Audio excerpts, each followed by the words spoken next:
ದರೋಡೆಯಾಗಿರುವಂತಹ 400 ಕೋಟಿ ಹಣ ಅಂದರೆ ಬೆಳಗಾವಿ ಭಾಗದಲ್ಲಿ ಏನು 400 ಕೋಟಿ ಹಣ ದರೋಡೆಯಾಗಿತ್ತು.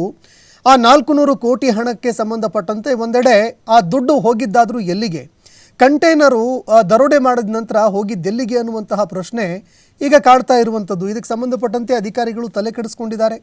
ಅಧಿಕಾರಿಗಳು ಈಗಾಗಲೇ ತಂಡಗಳನ್ನು ರಚನೆ ಮಾಡಿಕೊಂಡು ಅದನ್ನು ಪತ್ತೆ ಹಚ್ಚೋದಕ್ಕೆ ಅಂತ ಅಖಾಡಕ್ಕೆ ಇಳಿದಿದ್ದಾರೆ. ಅದು ಸತ್ಯನ ಅಥವಾ ಸುಳ್ಳ ಅನ್ನುವಂತಹ ಪ್ರಶ್ನೆ ಕೂಡ ಇಲ್ಲಿ ಎದುರಾಗ್ತಾ ಇದೆ. ಆದರೆ ಈ ನಡುವೆ ಇದು ಕಾಂಗ್ರೆಸ್ ಹಾಗೂ ಬಿಜೆಪಿ ಎರಡರ ನಡುವೆಯೂ ಕೂಡ ತೀವ್ರ ಚರ್ಚೆಗೆ ಕಾರಣ ಆಗ್ತಾ ಇದೆ. ಏನು ಚರ್ಚೆ ನಡೀತಾ ಇದೆ ಕಾಂಗ್ರೆಸ್ ಹಾಗೂ ಬಿಜೆಪಿ ನಡುವೆ ಅಂತ ನೋಡೋದಾದರೆ, ಕಾಂಗ್ರೆಸ್ ಹಾಗೂ ಬಿಜೆಪಿ ನಡುವೆ ಜಟಾಪಟಿ ಆರಂಭ ಆಗಿದೆ. ಈ ದುಡ್ಡು ಕಾಂಗ್ರೆಸ್ನದ್ದು ಅಂತ ಮಹಾರಾಷ್ಟ್ರ ಸಿಎಂ ದೇವೇಂದ್ರ ಫಡ್ನವೀಸ್ ಅವರು ಮಾತನಾಡಿದರು, ಗಂಭೀರ ಆರೋಪ ಮಾಡಿದರು. ಕರ್ನಾಟಕ ಹಣ ಬೇರೆ ಕಡೆಗೆ ಸಾಗಾಟ ಮಾಡಲಾಗ್ತಾ ಇದೆ ಅಂತ ಛಲವಾದಿ ನಾರಾಯಣಸ್ವಾಮಿ ಅವರು ಆರೋಪ ಮಾಡಿದರು. ಆಧಾರ ಇಲ್ಲದೆ ಆರೋಪ ಮಾಡುವಂಥದ್ದು ಬೇಡ ಅಂತ ಸತೀಶ್ ಜಾರಕಿಹೊಳಿ ಹಾಗೂ ಪ್ರಿಯಾಂಕ್ ಅವರು ತಿರುಗೇಟು ಕೊಟ್ಟಿದ್ದರು. ಕರ್ನಾಟಕ ಮಹಾರಾಷ್ಟ್ರ ಗೋವಾ ಗಡಿ ಭಾಗವಾಗಿರುವಂತಹ ಬೆಳಗಾವಿ ಚೋರ್ಲಾ ಘಾಟ್ ಬಳಿಯಲ್ಲಿ 400 ಕೋಟಿ ತುಂಬಿದ್ದಂತಹ ಲಾರಿಗಳ ಹೈಜಾಕ್ ಪ್ರಕರಣ ಈಗ ಬಿಜೆಪಿ ಮತ್ತು ಕಾಂಗ್ರೆಸ್ ನಡುವೆ ಜಟಾಪಟಿಗೆ ಕಾರಣ ಆಗಿದೆ. ನಾಪತ್ತೆಯಾಗಿದೆ ಅನ್ನಲಾದಂತಹ ಹಣ ಪತ್ತೆಗೆ ಪೊಲೀಸರು ಕಾರ್ಯಾಚರಣೆ ನಡೆಸ್ತಾ ಇದ್ದಾರೆ. ಎಸ್ಐಟಿ ಕೂಡ ರಚನೆಯಾಗಿದೆ. ತಂಡಗಳನ್ನು ರಚನೆ ಮಾಡಿಕೊಂಡು ಪತ್ತೆಗೆ ಇಳಿದಿದ್ದಾರೆ. ಆದರೆ ಈ ನಡುವೆ ಈ ಹಣ ಯಾರಿಗೆ ಸೇರಿದ್ದು ಅನ್ನೋದರ ಬಗ್ಗೆ ಕಾಂಗ್ರೆಸ್ ಹಾಗೂ ಬಿಜೆಪಿ ನಾಯಕರು ಪರಸ್ಪರ ದೋಷಾರೋಪಣೆ ಆರಂಭ ಮಾಡಿದ್ದಾರೆ. ಈ ದುಡ್ಡು ಕಾಂಗ್ರೆಸ್ ನಾಯಕರಿಗೆ ಸೇರಿದ್ದು ಅಂತ ಮಹಾರಾಷ್ಟ್ರದ ಮುಖ್ಯಮಂತ್ರಿ ದೇವೇಂದ್ರ ಫಡ್ನವೀಸ್ ಅವರು ಆರೋಪ ಮಾಡಿದ್ದಾರೆ ಅಂತ ಹೇಳಲಾಗ್ತಾ ಇದೆ. ಇನ್ನು ಇದಕ್ಕೆ ಸಂಬಂಧಪಟ್ಟಂತೆ ತಿರುಗೇಟು ಕೊಟ್ಟಿರುವಂತಹ ಕಾಂಗ್ರೆಸ್ನ ನಾಯಕರು ಪ್ರಿಂಟಿಂಗ್ ಮಷಿನ್ ಏನಾದರೂ ಇಟ್ಟಿದ್ದಾರಾ ಅಂತ ಅವರು ಪ್ರಶ್ನೆ ಮಾಡಿದ್ದಾರೆ. ಬಿಜೆಪಿ ವಿರುದ್ಧ ಆರೋಪ ಮಾಡಿದ್ದಾರೆ.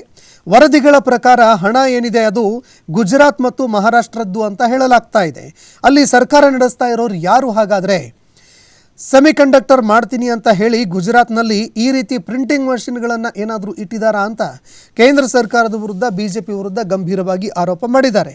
ಇನ್ನು ಇದಕ್ಕೆ ಸಂಬಂಧಪಟ್ಟಂತೆ ಛಲವಾದಿ ನಾರಾಯಣಸ್ವಾಮಿ ಅವರು ಆರೋಪ ಮಾಡಿದ್ದಾರೆ. ವಿಪಕ್ಷ ನಾಯಕರು ಎಲ್ಲ ಎಲೆಕ್ಷನ್ಗೂ ಕೂಡ ಕಾಂಗ್ರೆಸ್ ಕರ್ನಾಟಕದಿಂದ ಹಣವನ್ನು ಕಳಿಸ್ತಾ ಇದೆ. ಅಂದರೆ ದೇಶದಲ್ಲಿ ನಡೀತಾ ಇರುವಂತಹ ಚುನಾವಣೆಗಳಲ್ಲಿ ಕಾಂಗ್ರೆಸ್ಸು ಇಲ್ಲಿಂದಲೇ ದುಡ್ಡು ಕಳಿಸ್ತಾ ಇದೆ, ಕರ್ನಾಟಕದಿಂದಲೇ ಕಳಿಸ್ತಾ ಇದೆ. ಹೀಗಾಗಿ 400 ಕೋಟಿ ದರೋಡೆ ಪ್ರಕರಣದಲ್ಲಿ ಕಾಂಗ್ರೆಸ್ನ ಕೈವಾಡ ಇದೆ ಅನ್ನುವಂತಹ ಶಂಕೆ ಇದೆ. ಈ ಬಗ್ಗೆ ತನಿಖೆಗೆ ಒಳಪಡಿಸಿ ಸತ್ಯಾಂಶ ಏನಿದೆ ಅನ್ನುವಂಥದ್ದನ್ನು ಬಹಿರಂಗಪಡಿಸಬೇಕು ಅಂತ ಛಲವಾದಿ ನಾರಾಯಣಸ್ವಾಮಿ ಅವರು ಆರೋಪ ಮಾಡಿದ್ದಾರೆ. ಹಾಗಾದರೆ ಪಕ್ಷ ಹಾಗೂ ವಿಪಕ್ಷಗಳ ನಡುವೆ ಯಾವ ರೀತಿಯಾಗಿ ವಾದ ಪ್ರತಿವಾದ ನಡೀತಾ ಇದೆ, ಯಾವ ರೀತಿ ಜಟಾಪಟಿ ನಡೀತಾ ಇದೆ, ಎಲ್ಲದಕ್ಕೂ ಸಂಬಂಧಪಟ್ಟಂತೆ ನಾಯಕರು ಏನು ಮಾತನಾಡಿದ್ದಾರೆ ನೋಡಿ.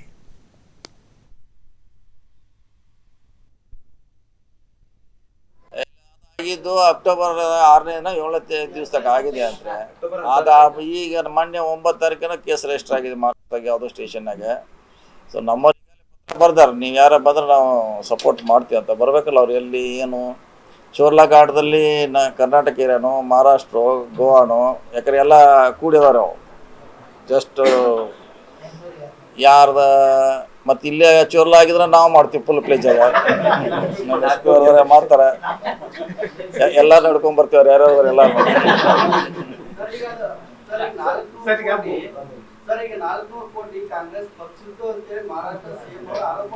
ಹೌದು, ಯಾರು ಎಣಿಸ್ರಿ ಯಾರು ಅದ್ರ ಎಣಿಸ್ರಿ ಅವರು ಎಲ್ಲಿ ಹೋಯ್ತು ಯಾರಿಗೂ ಇನ್ನೂ ಇತ್ತಲ್ಲ ಬಂದ್ರೆ ಮಾಡತ್ತಾರ. ಅದೇನು ಪ್ರಶ್ನೆ ಇಲ್ಲ. ಕಾಂಗ್ರೆಸ್ ಬಿಜೆಪಿ ಅಂತ ಇಲ್ಲ, ಎಲ್ಲರೂ ಇರ್ತಾರೆ, ಅದು ಮಿಕ್ಸ್ ಇರ್ತಾರೆ, ಎಲ್ಲರೂ ಇರ್ತಾರೆ. ಅದ್ರಾಗ ನಮ್ಮವ್ರು ಅಷ್ಟೇ ಇರೋದು, ಎಲ್ಲ ಮಿಕ್ಸ್ ಇರ್ತಾರೆ. ಸೊ ನೋಡೋಣ, ನಮಗೆ ಮೊದಲು ಎಲ್ಲಿ ಸ್ಪಾಟ್ ಅನ್ನೋದು ಯಾವ ಸ್ಪಾಟ್ನಾಗ ಆಗಿದ್ರು ಗೊತ್ತಿಲ್ಲ. ಸರ್, ಈಗ ದೂರಿನಲ್ಲಿ 2000 ನೋಟುಗಳು ಅನ್ನುವಂಥದ್ದು ಎಕ್ಸ್ಚೇಂಜ್ಗೆ ಹೋಗ್ತಾ ಇತ್ತು ಅಂದ್ರೆ ಈಗ ಬ್ಯಾನ್ ಆಗಿದ್ದ ನೋಟುಗಳು ಎಕ್ಸ್ಚೇಂಜ್ ಈಗ ಆಗೋ ಪ್ರಶ್ನೆ ಇಲ್ಲ ಅಲ್ರಿ. ಹಂಗೆ ಎಕ್ಸ್ಚೇಂಜ್ ಆಗಿ ಯಾರು ಮಾಡೋರ? ಬ್ಯಾಂಕ್ನವ್ರು ತೊಗೋಬೇಕು. ಬ್ಯಾಂಕ್ನವ್ರು ಯಾಕೆ ತೊಗೋತಾರೆ? ಈಗ 10 ವರ್ಷ ಆಯಿತು ತಗೋಲ್ಲ. ಏನಾಗಿತ್ತೆ ರಿಯಾಲಿಟಿ ಅವ್ರ ಗೊತ್ತಿಲ್ಲ.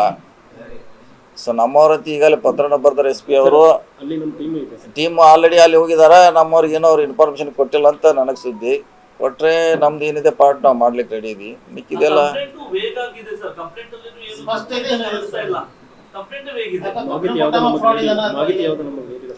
ಅವ್ರ ಮಾಹಿತಿನೂ ಶೇರ್ ಮಾಡಿಲ್ಲ. ಏನು ವಾಟ್ಸಪ್ ದಲ್ಲಿ ಓಡಾಡ್ತಿದೆ ಅಷ್ಟೇ.